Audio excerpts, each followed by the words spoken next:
오늘 하나님 말씀은 우리 마가복음 말씀 12장 말씀입니다. 본문이 28절로 30절까지 짧습니다. 그렇지만 굉장히 중요한 말씀입니다. 그래서 우리 한번 다 같이 한 목소리로 한 마음으로 12장 마가복음 28절로 30절까지 말씀을 선포하는 마음으로 또 받는 마음으로 같이 읽었으면 좋겠습니다. 마가복음 12장 28절로 30절까지 말씀입니다. 우리 함께 읽습니다. 시작. 서기관 중 한 사람이 그들이 변론하는 것을 듣고 예수께서 잘 대답하신 줄 알고 나와 묻되 모든 계명 중에 첫째가 무엇이니까? 예수께서 대답하시되 첫째는 이것이니 이스라엘아 들으라고 주 곧 우리 하나님은 유일하신 주시라. 내 마음을 다하고 목숨을 다하고 뜻을 다하고 힘을 다하여 주 너의 하나님을 사랑하라 하신 것이요. 아멘. 내일은 콜럼버스 데이입니다. 아마 달력에 보면 국경일로 되어 있어 미국에서는 준수하기 때문에 많은 분들이 하루를 쉬시는 줄 믿습니다. 콜럼버스 데이 하루 쉰다 하는 것도 중요하지만 콜럼버스 데이가 무엇인가 우리가 한번 생각해 보는 것도 괜찮은 것 같습니다. 의미를. 콜럼버스 데이를 미국에서 이렇게 준수하는 이유는 미 대륙이 발견된 것을 기념하고 셀러브레이트 하자 그런 의미입니다. 그러니까 1492년 10월 12일 내일이 10월 12일인데요. 콜럼버스가 원래 이태리 출신인데요. 이탈리아 출신인 사람인데 스페인 왕의 후원을 받아서 배 세 척을 끌고 대서양 항로를 처음으로 건너게 됩니다. 그래서 도착한 곳이 어디냐면 10월 12일 날 바하마 제도에 도착하게 됩니다. 여긴 아니고요.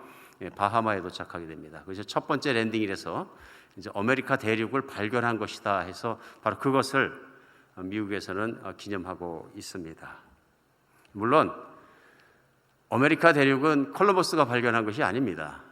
그보다도 훨씬 더 오래전에 만년 이전에 기원전 만년 이전에 많은 사람들이 이미 여기 들어왔다. 그래서 우리가 아는 것처럼 과학자들이 예측하기로는 북쪽에 있는 알래스카 쪽을 통해서 육지가 붙어 있을 때 이 땅에 들어와서 이미 정착해서 살고 있었고 콜럼버스가 들어왔던 시점에도 보면은 아메리카 대륙은 이미 인디안들이 가득 살고 있었던 것을 우리는 알 수 있습니다. 그래서 어떤 달력은 콜럼버스 데이라고 하지 않고 그 달력에다 조그맣게 Indigenous People Day라고 써놓은 적이 있습니다. 원주민의 날이란 뜻입니다. 참 생각할 문제긴 합니다. 왜냐하면 너무 모든 것이 서구 중심적이고 이런 것에 초점이 맞춰져 있는 그것에서 실제 꼭 콜럼버스가 발견한 것만이 아메리카들에게 중요한 일이냐? 아메리카는 이미 발견되었던 대륙이고 그렇기 때문에 이날에는 우리 원주민들 좀 생각하자. 주민들이 먼저 발견하였고 정착했던 걸 생각해서 Indigenous Peoples Day라는 이름으로 셀러브레이트 하는 것도 많은 줄로 그런 스테이트도 많은 줄로 제가 압니다. 이것도 좋은 의미라고 생각합니다. 근데 한 가지는 분명합니다. 콜럼버스가 대서양 항로를 발견하고 자기는 인도로 간다고 생각했습니다만 그래서 여기 살던 원주민들 전부 인디안이라고 부르게 된 것이죠. 그것도 참 어떻게 보면 미안한 일이고 미안한 일입니다. 인디안이라고 부르게 되는데 그것이 그대로 정착되어서 원주민들은 무조건 인디안이라고 부르는 것을 우리가 알 수 있습니다. 그런데 콜럼버스가 몇 차에 걸쳐서 또 아메리칸 대륙을 계속 반복해서 옴으로 말미암아서 당시에 유럽 세계로 하여금 아메리카 대륙에 눈뜨게 하고 사람들이 발길을 돌리게 하는 어떤 도화선 같은 역할을 하겠다는 것은 분명합니다. 그래서 많은 사람들이 프리 콜럼비안 혹은 포스트 콜럼비안 해가지고 콜럼버스가 대륙을 발견함으로 말미암아서 유럽 세계에서 봤을 때는 아메리카 대륙이 큰 대륙이죠. 북아메리카, 남아메리카에서 큰 대륙인데 어떻게 변화되었는가 하는 것을 콜럼버스를 중심으로 해서 나누는 것을 볼 수 있습니다. 성경적으로 볼 때는 하나님의 역사하심이 인간의 역사 속에서 드러나는 것을 볼 수 있습니다. 만약에 실크로드가 막히지 않았다면 콜럼버스는 미국에 오지 않았을 것입니다. 아메리카에 오지 않았을 것입니다. 우리가 아는 것처럼 몽골 제국이 다스리던 유럽의 시기에는 아시아와 그 유럽을 연결하는 것은 실크로드였습니다. 왜 실크로드냐? 그들에게는 보드라운 천, 중국으로부터 나오는 고급스러운 천이 유럽 사람들이 필요했다 그럽니다. 근데 그 주요 통로가 어디였었냐면 바로 대륙의 통로였었는데 우리가 아는 것처럼 컨스탄티노플이 오토만 제국에 의해서 함락되면서 소위 이슬람 제국이 거기를 통제하면서 실크로드가 닫혀버리게 됩니다. 그래 중국의 제품과 동양의 것이 필요했던 유럽 사람들은 가져갈 통로가 없어지니까 인도의 통로를 뚫기 시작했는데 인도를 간다는 것이 미국으로 온 것이죠. 우리는 역사를 한 번쯤 우리 콜럼버스 데이에 한번 생각해 볼 필요가 있는 것은 뭐냐면 무역로가 막혀있기 때문에 배를 타고 갈 수밖에 없고 배를 타고 가다 보니까 미국에 왔다. 인간으로 생각하면 참 우연한 일입니다마는 하나님께서 이 땅에 복을 주시되 생육하고 번성하라 땅에 충만하라 한 대로 원주민이 들어왔고요. 땅 끝까지 들어온 거죠. 끝까지 내려가서 남아메리카 대륙 맨 밑에 끝까지 밀고 들어갔는데요. 복음이 없습니다. 그 복음이 들어오는데 유럽에 먼저 사도 바울과 모든 제자들의 노력으로 번졌던 복음이 유럽에 갔던 복음이 아메리카 대륙으로 들어오는 길을 묘한 길을 사용하셨다는 걸 우리는 알 수 있습니다. 그래 하나님의 역사는 흐르고 돌아서 미국까지 오게 되고 미국에 세틀하게 되고 미국에서 꽃이 피게 됩니다. 이 꽃이 피게 된 하나님의 복음의 역사는 선교사들을 통해서 여러분과 제가 살았던 대한민국과 아시아와 중국과 기타 지역까지 흘러들어가서 이제는 대한민국과 아시아에 있는 그리스도인들이 다시 아시아와 아프리카와 다른 대륙에 전파하면서 돌고 있는 모습을 볼 수 있습니다. 하나님께서 하셨다 하는 것입니다. 오늘 이 말씀을 나누면서 시작하는 이유는 바로 이러한 놀라운 복음의 무브먼트의 핵심에 누가 계시냐면 예수님이 계신 것입니다. 콜럼버스가 아메리카 대륙을 발견했기 때문에 변화된 건 사실입니다. 서구적으로 변화했고 많은 서구의 사람들이 이민을 오게 되고 또 미국에서 또 그리스도의 문화가 또 싹트게 되고 복음이 번지게 된 것 사실입니다. 제일 중요한 건 예수님이 이 땅에 2000년 전에 오신 것입니다. 예수님의 랜딩입니다. 콜럼버스의 랜딩, 우리가 하루를 셀러브레이트 하지만 예수님의 이 땅의 랜딩, 하나님 나라로부터 이 땅에 오신 랜딩은 훨씬 더 중요한 일입니다. 인류의 역사 전체를 반통광으로 탁 나눠버리는 거죠. 예수님이 오시기 전과 예수님이 오시고 난 다음입니다. 성경은 특별히 신학성경 우리가 오늘 말씀을 나누는 마가복음은 예수님이 이 땅에 오셔서 무엇을 하셨는지 무엇을 가르치셨는지를 마가가 적어서 오늘날 우리에게 전해주고 있습니다. 예수님이 가시는 곳마다 좋은 일이 있었습니다. 그래서 뭐냐면 예수님이 복음을 선포하시면서 하나님이 다스린 나라 구약 성경에서 예언되었던 바로 그날이 왔다. 바로 그 나라가 여러분 앞에 왔다. 선포하셨습니다. 그리고 그 나라가 온 것을 보여주셨습니다. 귀신을 쫓아내시고 병든 자를 고쳐주시고 가난한 자를 먹이시고 하나님이 구약 성경에 예언하셨던 것이 예수 그리스도의 사역을 통해서 드러나게 되었습니다. 그 사역들이 드러나는 현장에서 많은 따르는 사람들이 생겼는데요. 마가복음 우리가 읽고 있습니다. 마가복음은 암만 해도 많은 반응들이 일어납니다. 예수님의 오병이어의 기적으로 말미암아 배불렀던 사람들이 죽사사자 배부르게 따르는 사람들도 있었고요. 예수님은 진정 구약성경에서 말씀하신 그 구원자가 오셨다는 걸 알아보고 자기의 모든 것을 내려놓고 예수님과 함께 먹고 자고 살고 따름했던 제자들도 있습니다. 뿐만 아니라 예수님을 반대하는 무리도 생겼습니다. 반대하는 무리 중에는 예수님을 비웃는 자들도 생겼고 비판하는 자들과 신학적으로 논쟁하는 자들도 생겼고 무시하는 자들도 생겼습니다.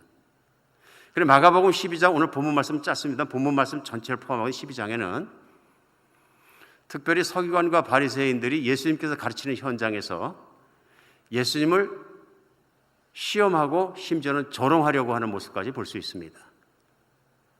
그런 신학의 논쟁 속에서 예수님께서는 그들을 능가하러 넘어서는 확실하고 권위 있는 답변을 하심으로 그들에게 할 말을 잃어버리게 만들었습니다. 그들이 할 말을 잃어버리게 만들고 그들이 떠나가는 순간에 오늘 본문은 한 서기관이 예수님께 여쭙습니다. 성경책에서 제일 중요한 계명이 무엇입니까? 성경에는 하나님의 명령들이 많이 나와 있는데요. 하라 하지 말라가 굉장히 많은데 그 중에서 한 계명을 쏙 꼽으라 그러면 무엇이 제일 중요합니까? 하고 예수님께 던진 질문입니다. 굉장히 중요한 질문이죠. 그런데 예수님께서 거기서 신명기 말씀을 꼭 집어서 내시면서 말씀하신 게 신명기 6장 4절로 5절 말씀을 인용하셔서 그대로 선포하십니다. 그래 오늘 본문 말씀 가운데 예수님이 서기관의 질문에 답변하신 건 뭐냐 하면요.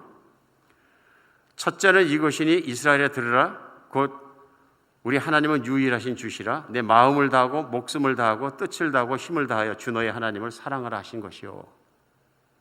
그 말씀을 딱 꼬집어 주신 것입니다. 오늘 이 말씀이 오늘 사는 여러분과 저에게 또 우리에게도 너무 중요한 말씀입니다.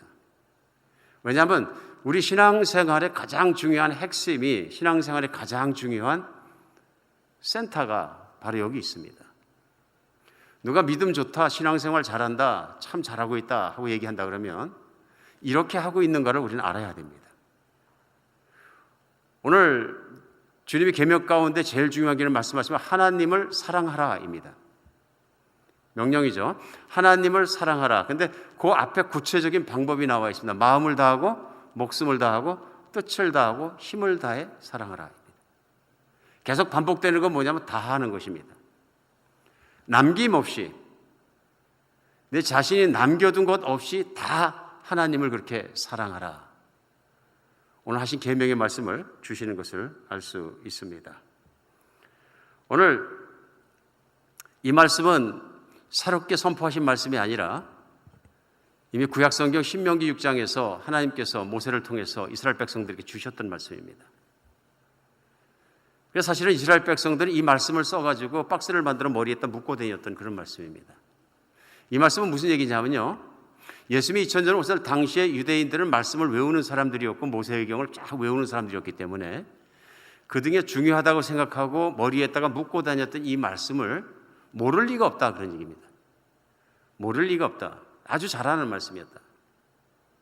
그럼에도 불구하고 예수님께서 이것이 최고의 계명이라고 딱 꼬집어 주시면서 말씀하시는 것입니다. 근데 문제는 뭐냐 하면 이스라엘 백성들이 이렇게 살지 않은 것입니다. 계명을 주셨는데 계명대로 살지 않으니까 어떤 일이 일어나냐면요, 하나님이 보내신 구원자 예수 그리스도를 알아보지 못할 뿐만 아니라 배척하고 비난하고 미워하고 심지어는 십자가에 못 박혀 죽게 하는 사건이 일어났다는 것입니다. 말씀은 알았는데, 머리에 묶고 다녔는데, 너무 달달 외웠는데, 생각도 많이 하고 묵상도 많이 했는데 결국은 하나님께서 그 아들을 보내주신 것을 깨닫지 못했다 하는 것입니다. 오늘 그래서 이 말씀은 여러분과 저에게도 너무 중요한 말씀입니다. 왜냐하면 신앙생활하면서 내가 신앙생활 잘하고 있는가 하는 것을 대볼 수 있는 말씀이 오늘 이 말씀입니다. 나는 하나님을 내 마음에 한 조각도 남김없이 다 해서 사랑하고 있는가? 내 생명은 하나님께 바쳐졌는가? 내 마음의 의지와 내 마음의 뜻과 내가 살아가는 것은 모든 하나님의 뜻과 합당하게 맞춰서 그것을 위해서 나는 추진하고 살아가고 노력하고 있는가? 나는 내게 주신 재능과 체력과 시간과 은사와 모든 걸 사용해서 하나님을 사랑하고 있는가? 나는 그 사랑을 어떻게 표현하고 있는가 하는 것을 오늘 말씀 속에 우리 금방 느낄 수 있습니다. 어떠십니까? 어려운 말씀입니다. 결코 쉽지 않은 말씀입니다. 왜냐하면 저 자신도 그렇고 많은 분들이 이 말씀 들으면서 내가 그렇게까지 다 해서는 하나도 남김없이 해서 내가 살지 못하는데 그렇게 하는 생각이 얼핏 들을 수 있을 것 같습니다. 그러나 하나님께서는 믿는 자녀들에게 하나님께서 그것을 요구하십니다. 그것을 바라십니다. 그것을 기대하십니다. 알 수 있습니다. 그렇게 사람이 사랑해 드림으로 하나님께서 더 행복해지시고 기뻐지시고 영광스러워져서 그러신 것이 아니라 사람이 그렇게 사는 것이 인간에게 가장 복된 길인 것을 성경은 전하고 있습니다.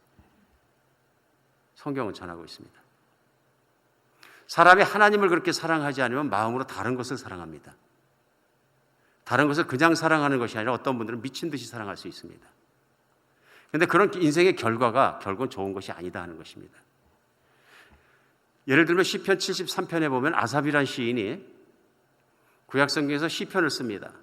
그때 그 73편에 시편을 쓰는 가장 큰 이유는 뭐니까 자기는 신앙인인데 세상을 보니까 악한 자가 훨씬 더 잘 살더라는 것입니다.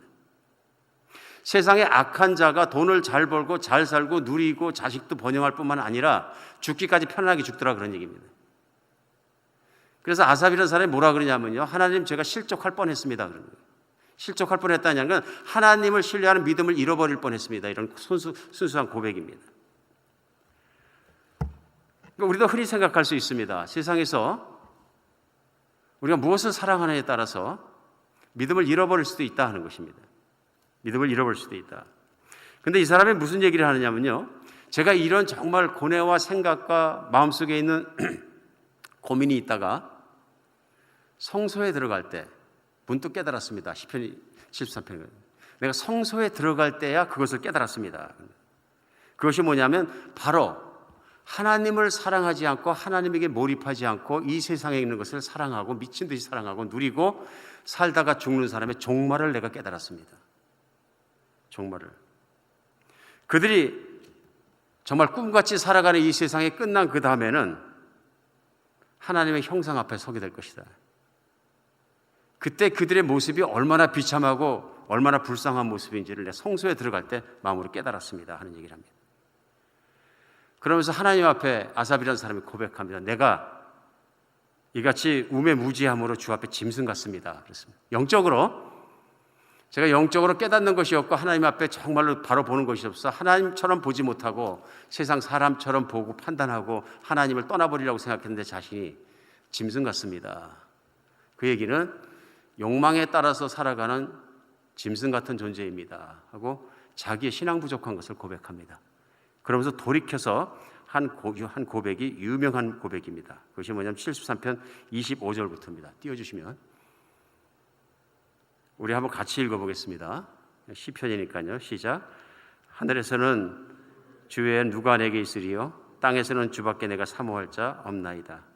내 육체와 마음은 쇠약하나 하나님은 내 마음의 반석이시요 영원한 빈긋이시라.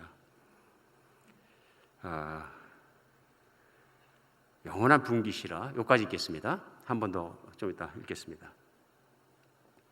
하늘에는 주에 누가 내게 있으리요? 땅에는 주밖에 내가 사모할 자 없나이다.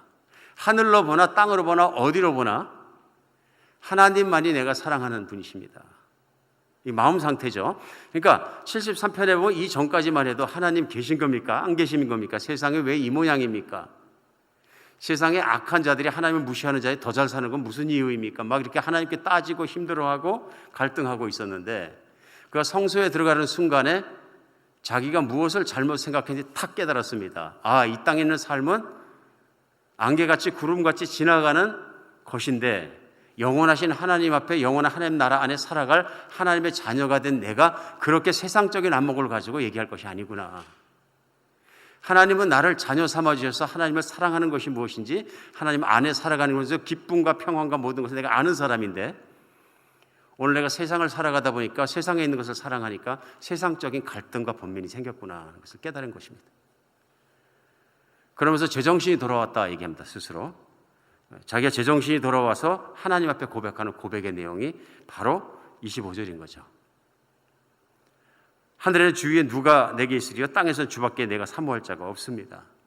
이 땅에 사는 동안에 육체와 마음은 쇠약하나 하나님은 내 마음의 반석이시고 영원한 분기십니다. 하나님은 영원히 나를 살리시고 이끌어 가시고 보호하시고 먹이시고 나를 영원하게 해주실 나의 영원하신 하나님입니다.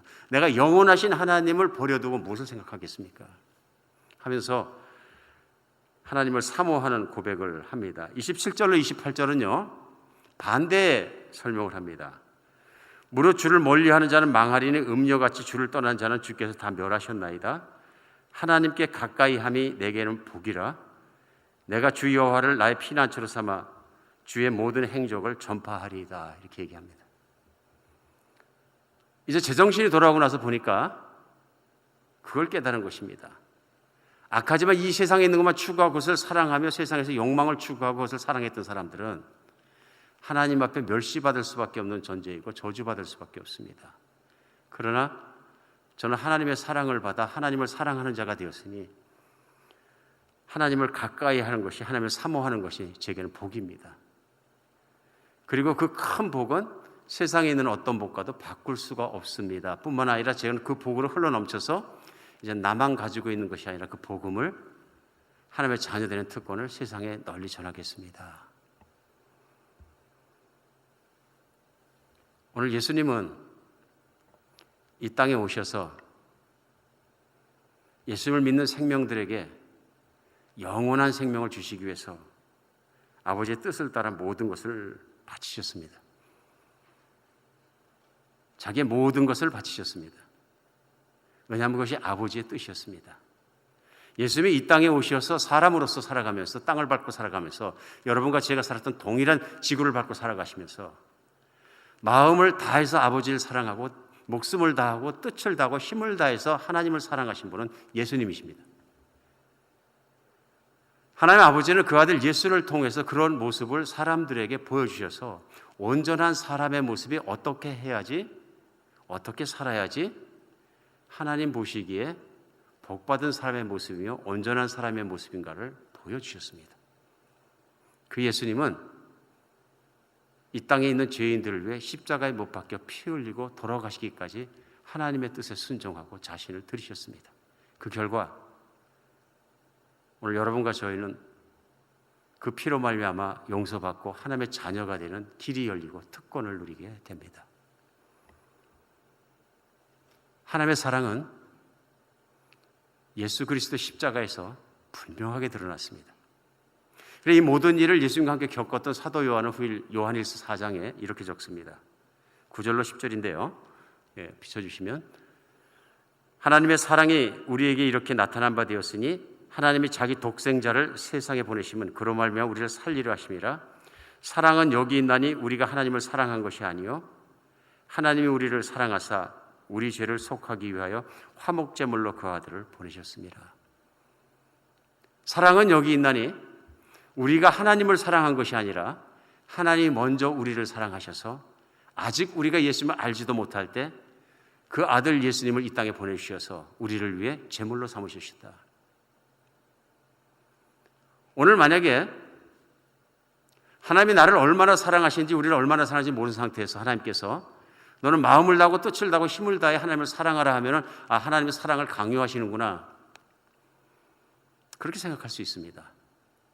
결국 하나님도 내게는 뭔가 필요한 것이 있고 내게 강요해서 내가 하나님을 사랑하게 되면 하나님께서 더 영광스러워지는구나 인간적인 인간 중심의 착각을 할 수가 있습니다.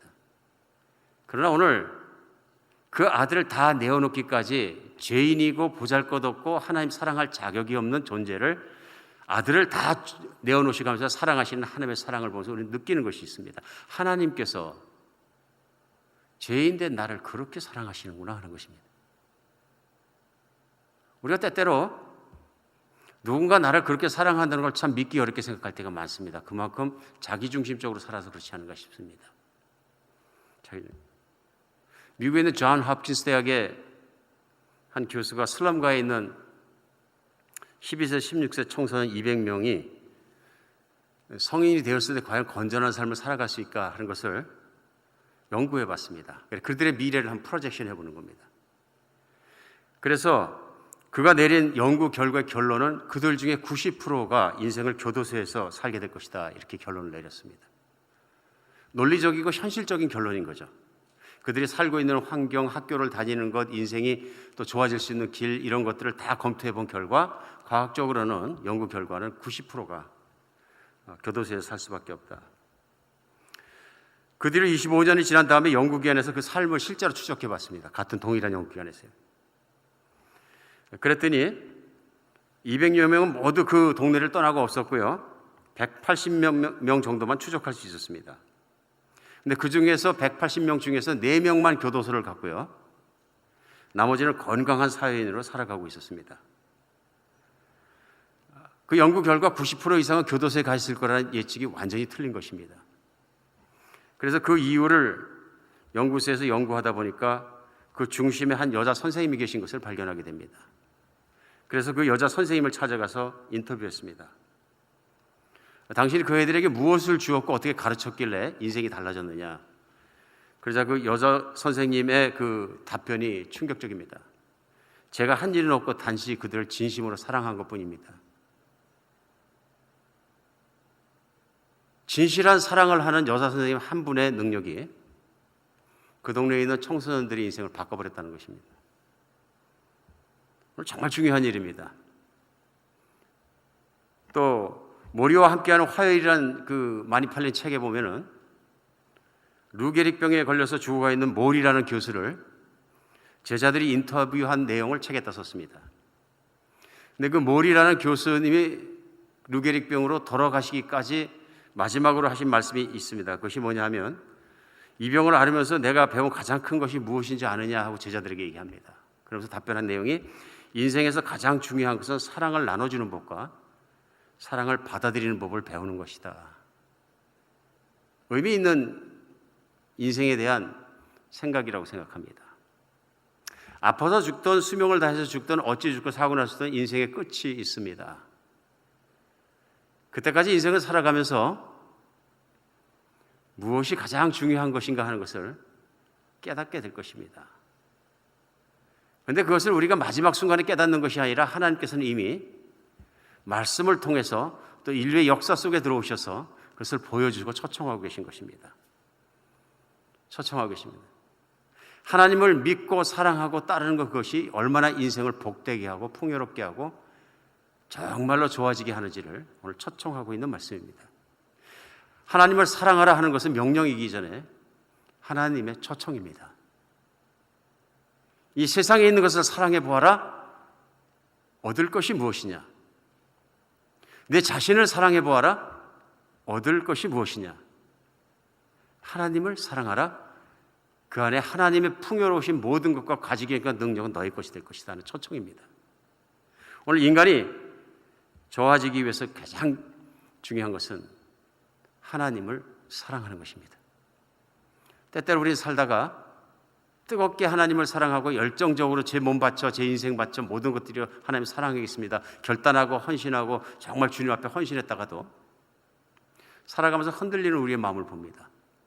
오늘 첫 번째 하신 말씀, 마음을 다하여. 여기에 우리가 생각하지 않을 수가 없는 것이 뭐냐? 우리 마음이 자꾸 흐트러지고 나뉘어지고 마음이 어두워집니다. 그리고 진실은 이것입니다. 하나님은 그래서 명령하고 계신 것입니다. 이제 하나님께 내 마음을 다 모아라 하고 말씀하고 계신 것을 알 수 있습니다. 우리 예수님께서 마태복음 10장 37절 말씀에 보면은 이런 말씀을 하십니다. 아버지나 어머니를 나보다 더 사랑하는 자는 내게 합당하지 아니하고 아들이나 딸을 나보다 더 사랑하는 자도 내게 합당하지 않다 그러십니다. 이 말씀 참 어려운 말씀입니다. 어떤 면에서 그러냐면요, 예수님이 아버지나 어머니나 자식을 사랑하지 말라 그러시는 건가? 이런 말씀으로 볼 수도 있습니다. 그러나 오늘 말씀 속에서 예수님의 말씀은 그런 말씀이 아닌 것을 우리는 또한 알 수 있습니다. 오늘 무슨 말씀하시냐면요, 아버지나 어머니를 나보다 더 사랑하는 것은 나와 합당하지 않다 그러십니다. 뿐만 아니라 자식을 나보다 더 사랑하는 것도 나와 합당하지 않다고 말씀하십니다. 한번 곰곰이 묵상해 보시기 바랍니다. 오늘 내가 마음을 다해, 목숨을 다해, 뜻을 다해, 힘을 다해 주 너의 하나님을 사랑하라 하신 말씀과 오늘 예수님께서 아버지나 어머니나 자식을 나보다 더 사랑하는 그것 자체도 내 제자가 되기는 합당하지 않다. 오늘 이 말씀 속에 예수님을 따르기 위해서는 부모를 버려라, 자식을 버려라 그런 요구를 하고 계신 말씀이 아니라요, 예수님을 사랑하는 것이, 예수님을 따르는 것이, 예수님께 모든 걸 드리는 것이 얼마나 한 인간으로서 중요한 일이며 바른 길인가를 가르쳐주고 계신 것입니다. 왜냐하면 아버지나 어머니나 자식을 사랑하지 말라는 얘기가 아니라 예수님 안에서 그들을 사랑할 수 있어야 바르게 사랑할 수 있습니다. 왜냐하면 인간의 마음은 부패했기 때문에 그렇습니다. 성경은 이 세상에서 가장 썩은 것은 인간의 마음이라고 얘기하고 있습니다. 이 세상에 이것이 썩었다 저것이 썩었다 말하고 있지만 이 세상에 심히 부패한 건 사람의 마음이라고 성경은 말씀하십니다. 실제로 살면서 보면 관찰해보면 그런 것 같습니다. 한 길 사람 속으로 알 수 없는 것이 순간적으로 변합니다. 그렇죠? 때때로 우리는 고상한 일이긴 하지만 부모를 존경하고 사랑하는 것, 자식을 사랑하는 것, 친구를 좋아하는 것, 모든 것들 하다가도 이익에 결부된 문제나 여러 가지 문제나 말에 잘못된 문제나 그런 것들을 마음이 비틀어지면 사랑하던 사람도 원수가 되어버릴 수 있습니다. 조건적으로 반사하는 거죠. 그러나 하나님께서는 인간 마음속에 부패하고 더러워져 있는 것을 고치시는 분이십니다. 사랑받을 자격이 없는 자가, 사랑받을 정말로 이유가 없는 자가 하나님의 크신 사랑과 무한한 사랑을 받으면서 얼마나 인간이 선한 존재로 하나님의 기뻐하실 존재로 바뀌는가 하는 것을 하나님은 알고 있습니다. 그러기 위해서 필요한 건 뭐냐면 하나님을 따르는 자녀가 아낌없이 남김없이 하나님께 헌신하고 하나님을 따라가고 하나님을 사랑하는 것입니다. 이 땅에서 전적으로 그렇게 사랑하고 헌신한 사람들에 의해서 인류의 역사는 변화되어 왔습니다. 인류의 역사는. 무슨 말이냐면요, 예수님께서 그렇게 사셨고 십자가에 못 박힐 만큼 그렇게 아버지를 사랑하고 헌신했고, 예수님을 따르는 제자들이 사도행전부터 시작해서 그렇게 살았습니다. 남김없이 사랑했고, 남김없이 따랐고, 남김없이 자신을 하나님을 위해서 드렸습니다. 그랬을 때 세상은 변합니다. 남긴 거 많고 내가 보류하고 있는 것 있고 하나님 따르는데 선을 긋고 이런 사랑 가지고는 안 되는 일이다. 변화되지 않는 일이다. 그런 얘기입니다. 오늘 세상에서 얘기하는 원숭이 효과라는 얘기가 있습니다. 원숭이들은 고구마를 좋아하는데 산기슭에 있는 고구마 밭에서 원숭이들이 때로 몰려와서 고구마를 넝굴째 판에서 먹어치우곤 한다 그럽니다. 농민들에게 큰 골칫거리가 되는데요. 한 번은 한 원숭이가 고구마를 개울물에 씻어서 먹었습니다. 껍데기를 까먹지 않고요. 그 모습을 지켜본 다른 원숭이도 흉내내서 같이 물에 가서 씻어서 먹습니다. 그랬더니 물에서 고구마를 씻어 먹는 원숭이가 자꾸 늘어납니다. 어느 단계가 되니까 숫자의 한계가 벗어나니까 자기가 보지도 않고도 자기들끼리 의사소통이 돼서 그런지 꼭 고구마를 캐면 물에 씻어 먹는 원숭이들이 대다수 생겼더라 하는 것입니다. 예수님을 사랑하는 사람들이, 진심으로 예수님을 사랑하는 그리스도인들이 세상에 있고 또 세상이 그것을 보게 되면 따라합니다. 그런 사람들이 많아지면 어느 한계점에 이르면 예수님을 믿는 사람들은 한 점도 남김없이 그의 마음과 몸과 삶과 모든 것을 하나님께 헌신해서 하나님을 사랑해서 살아가는 그런 사람들로 가득하게 됩니다. 이것이 하나님이 원하시는 변화되는 세상입니다.